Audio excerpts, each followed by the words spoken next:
এবং তারা বলল আল্লাহর ঘর আমরা সোনা দিয়ে তৈরি করে দিচ্ছি। জুরাইজ বলেছিল না, মাটি দিয়েই তৈরি করে দেন। সুপ্রিয় ভাই বোন, জুরাইজ বিপদে পড়েছিল, মুক্তি পেল না। আমি বলেছি শুধু কবরের শাস্তি থেকে পরিত্রাণ পাবে ইমানদার, তাই নয়। আখিরাতের শাস্তি থেকে পরিত্রাণ পাবে তাই নয়। জাহান্নামের আগুন থেকে পরিত্রাণ পাবে শুধু তাই নয়, এই দুনিয়ার জীবনেও প্রকৃত যদি আমরা মুমিন হতে পারি, আমরা যদি ইমানদার হতে পারি, তাহলে আল্লাহ তাআলা আমাদেরকে পরিত্রাণ দিবেন, মুক্ত করবেন। সুপ্রিয় ভাই বোন, আল্লাহ তাআলার সাহায্য সহায়তা নেমে আসবে। আপনারা জানেন বদরে আল্লাহ তাআলা ফেরেশতা পাঠিয়ে দিয়েছিলেন সাহাবাদের সাহায্য সহায়তা করার জন্য।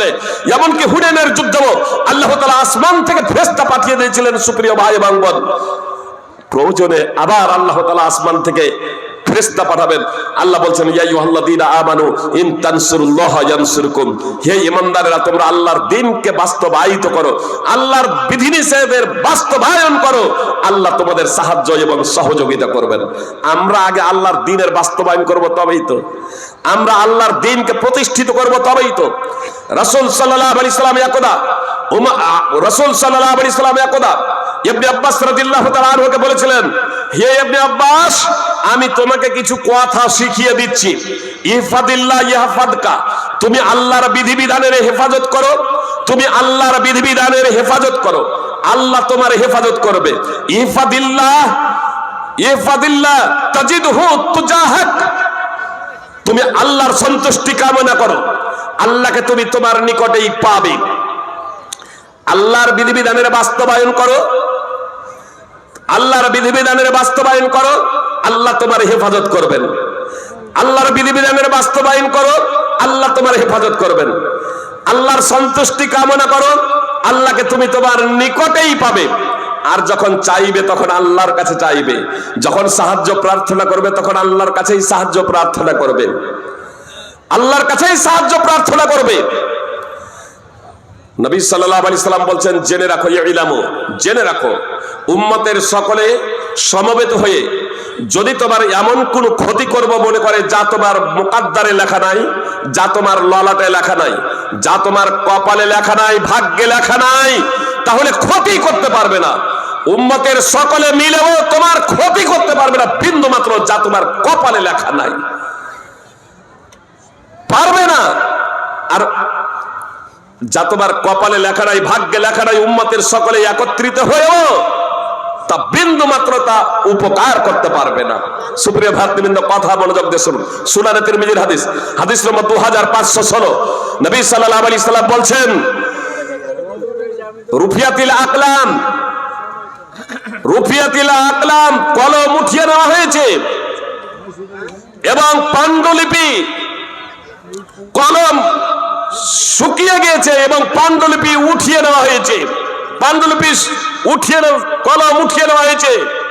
সুপ্রিয় ভাতৃবৃন্দ, ভগিনীগণ, আল্লাহর বিধিবিধানের যদি হেফাজত যদি করা হয়, তাহলে আল্লাহ তাআলা হেফাজত এবং সংরক্ষণ করবেন, এই কথা স্পষ্ট ভাবে বলে দিলেন। কলম উঠিয়ে, রুফিয়াতিল আকলাম, কলম উঠিয়ে নেওয়া হয়েছে, ওয়াজাফাতিস সুহুফ, এবং পাণ্ডুলিপি শুকিয়ে গিয়েছে। সুপ্রিয় ভাই এবং বোন, কলম উঠিয়ে নেওয়া হয়েছে, পাণ্ডুলিপি শুকিয়ে গিয়েছে। আজকে এই মুহূর্তে আমি যে বক্তব্য রাখবো আপনারা শুনবেন, এটাও কিন্তু লেখা আছে, এটাও কিন্তু লেখা আছে আমার আপনার শুধু সৃষ্টির পূর্বেই নয়।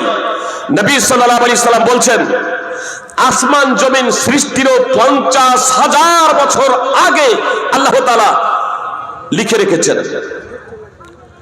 তাকদীর হচ্ছে আজালি, এটা সৃষ্ট নয়। সুপ্রিয় ভাই এবং বোন, আল্লাহ তাআলার বিশেষ গুণ, আল্লাহ তাআলার বৈশিষ্ট্য। অতএব আমাকে এবং আপনাকে আল্লাহ তাআলার তাকদীরের উপরে, তাকদীরের ভালো মন্দের উপরে, তাকদীরের ভালো মন্দের উপরে ঈমান অবশ্যই আনতে হবে এবং রাখতে হবে। যতক্ষণ পর্যন্ত আমরা তাকদীরের ভালো মন্দের প্রতি ঈমান আনয়ন না করব, ততক্ষণ পর্যন্ত আমরা মুসলমান হতে পারবো না। ঈমানের যে 6টি রুকুন আছে, তার মধ্যে একটা রুকুন হলো ওয়া তুমিনা বিল কদরি খাইরিহি ওয়া শাররিহি, তাকদীরের ভালো মন্দের প্রতি ঈমান।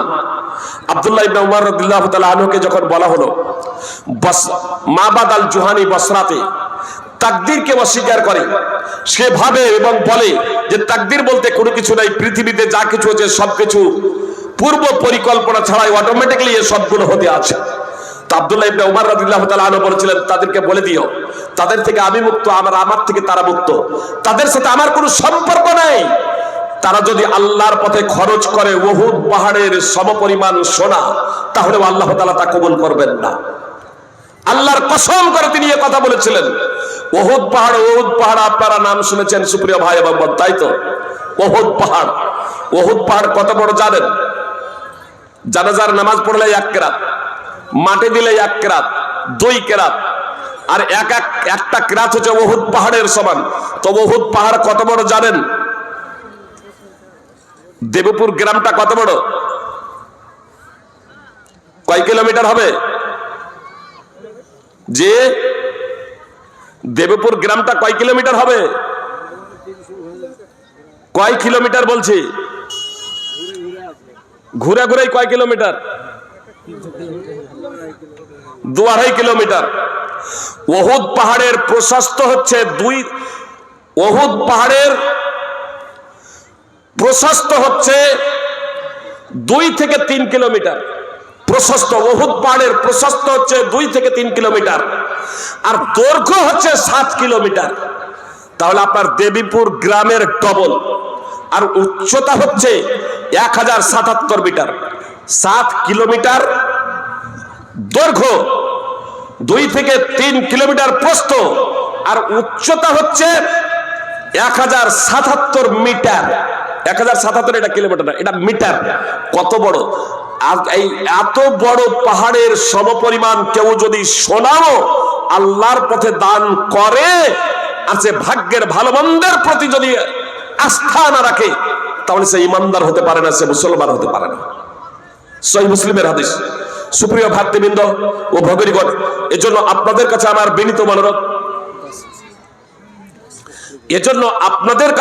বিনীত অনুরোধ, যে আসুন ইসলামকে যথাযথভাবে বুঝার প্রচেষ্টা করি, ইসলামকে বুঝার প্রচেষ্টা করি।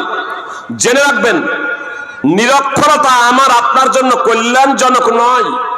আমাকে আপনাকে সাক্ষর হতে হবে, আমাকে আপনাকে লেখাপড়া শিখতে হবে। সুপ্রিয় ভাতৃবৃন্দ ও ভগিনীগণ, এজন্য মুহাম্মদ সাল্লাল্লাহু আলাইহি সাল্লাম যেমন সাহাবাদেরকে নির্দেশ দিয়েছিলেন লেখাপড়া করার, এমনকি সুরিয়ানি ভাষা, হিব্রু ভাষা শিক্ষারও নির্দেশ দিয়েছিলেন রাসূল সাল্লাল্লাহু আলাইহি সাল্লাম যায়েদ বিন সাবিতকে। যায়েদ বিন সাবিত বলছেন, 15 দিন অতিক্রান্ত হয়নি আমি হিব্রু ভাষা শিখে নিয়েছিলাম। আর মুহাম্মদ সাল্লাল্লাহু আলাইহি সাল্লাম শিফা বিনতে আব্দুল্লাহকে বলেছিলেন যে তুমি হাফসাকে লেখাপড়া শিখিয়ে দাও, তুমি লেখা শিখাও হাফসাকে। সুনানে আবি দাউদের বর্ণনা। সুপ্রিয় ভাতৃবৃন্দ ও ভগিনীগণ, এজন্য লেখাপড়া আমাকে করতেই হবে, এটা আমাকে শিখতেই হবে। মুহাম্মদ সাল্লাল্লাহু আলাইহি সাল্লামের জন্য নিরক্ষরতা ছিল গৌরবের। মুহাম্মদ সাল্লাল্লাহু আলাইহি সাল্লামের জন্য নিরক্ষরতা ছিল গৌরবের। সুপ্রিয় ভাই এবং বোন, ইসলামের এই বাস্তবতা আমি স্বীকার করি আর না করি, আজ অমুসলিমরা এ বাস্তবতা স্বীকার করে তারা কালেমায়ে শাহাদাত পাঠ করে মুসলমান হয়ে যাচ্ছেন। জাপানের বিজ্ঞানী আতোশি কামাল আকুদা, তিনি পবিত্র কোরআনের একটি আয়াত, ওয়ালাকাদ খলাকনাল ইনসানা মিন সালসালিম মিন হামাইম মাসনুন, সূরা হিজরের 26 নম্বর আয়াত। এই আয়াতের ট্রান্সলেট, অনুবাদ একটা ম্যাগাজিনে পড়েন, তারপরে তার মনে হয় যে মুলবি মাওলানারা এ কোরআনকে বর্তমান বিজ্ঞানের সাথে মিলাতে যাচ্ছে। তো মুলবি মাওলানাদের অনুবাদে তিনি সন্তুষ্ট হন নাই, তিনি সিরিয়া গেলেন, আরবি ভাষা শিখলেন, আর আরবি ভাষা শিখার পরে আরবিতে কোরআন অধ্যয়ন করলেন।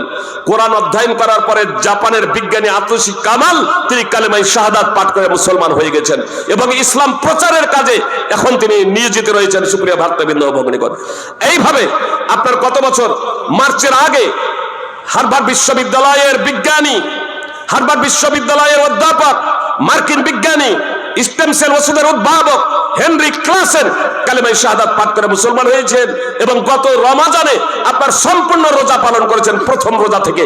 আর আপনি মুসলমান ঘরে জন্মগ্রহণ করার পরে রোজা রাখতে লজ্জা বোধ করছেন। আধুনিক আপনি, আধুনিক।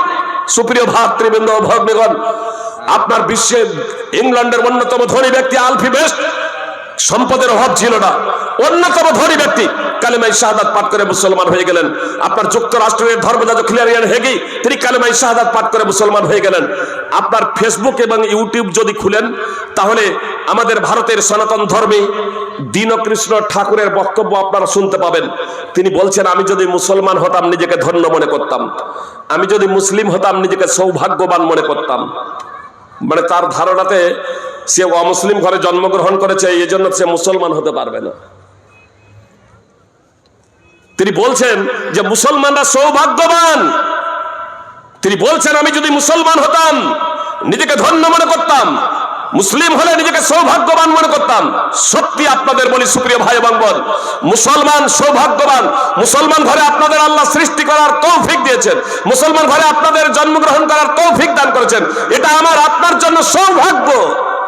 কিন্তু এই সৌভাগ্যকে যদি আমরা কাজে না লাগাই, প্রকৃত আমরা যদি মুসলমান না হই, তাহলে আমাদের কাল কিয়ামতের মাঠে জবাবদিহি করতে হবে সুপ্রিয় ভাই এবং বোন।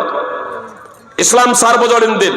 দীনকৃষ্ণ ঠাকুরকে এর জন্য আমি ওপেনিংয়ে বলছি যে আপনিও দিনে ইসলামে দীক্ষিত হতে পারেন, কালেমায়ে শাহাদাত পাঠ করে মুসলমান হয়ে যেতে পারেন। তার কারণে ইসলাম আপনার জন্য, আল্লাহ আপনার জন্য, কোরআন আপনার জন্য যেমন আমার জন্য কোরআন, ইসলাম যেমন আমার জন্য আপনার জন্য ইসলাম।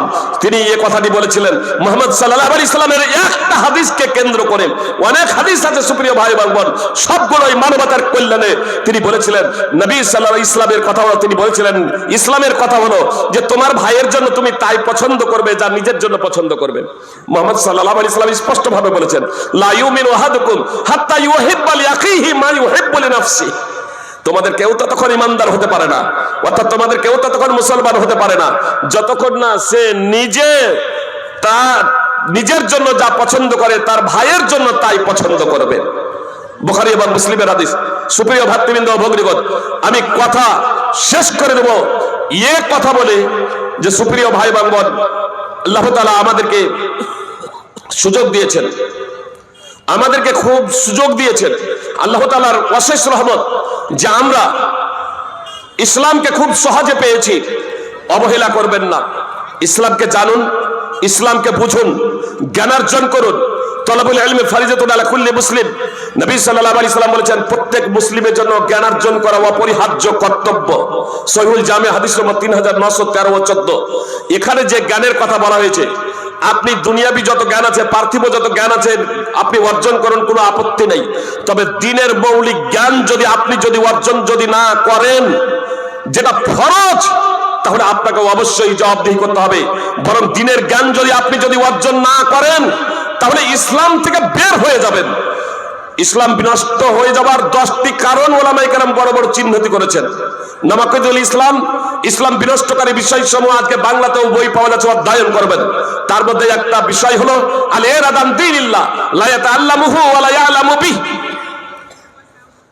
ওয়া লা ইয়ামালু বিহি, লা ইয়াতাআল্লামুহু ওয়া লা আল ইরাদ আন দীনিল্লাহ লা ইয়াতাআল্লামুহু ওয়া লা ইয়ামালু বিহি। নবী সাল্লাল্লাহু একটা দিন বিনষ্টকারী, ইসলাম বিনষ্টকারী 10 নম্বর বিষয় হলো যে আল্লাহর দিন থেকে বিমুখ হওয়া। এ প্রসঙ্গে এর তাৎপর্য হলো লা ইয়াতাআল্লামুহু, যে দ্বীনে ইসলাম শিখে না, ওয়ালা ইয়ামালু বি, এবং দ্বীনে ইসলাম অনুযায়ী জীবন যাপন করে না। তো একটা মানুষ যদি দ্বীনে ইসলাম সম্পর্কে জ্ঞানার্জন না করে, তাহলে সে দ্বীনে ইসলাম থেকে বের হয়ে যাবে। এজন্য আপনাদের কাছে আমার বিনীত অনুরোধ যে আসুন আমরা পবিত্র কোরআন এবং সুন্নাহকে যথাযথভাবে জানি এবং জেনে তা বাস্তবায়নের সর্বাত্মক প্রচেষ্টা করি। যদি আমরা কোরআন এবং সুন্নাহকে জেনে সর্বাত্মক প্রচেষ্টা করি, তাহলে শুধু আখিরাতে নয়, আখিরাতে তো আল্লাহ তাআলার সন্তুষ্টি অর্জন আমরা ধন্য হবই, পার্থিব জগতেও আমরা সফলতা অর্জন করব।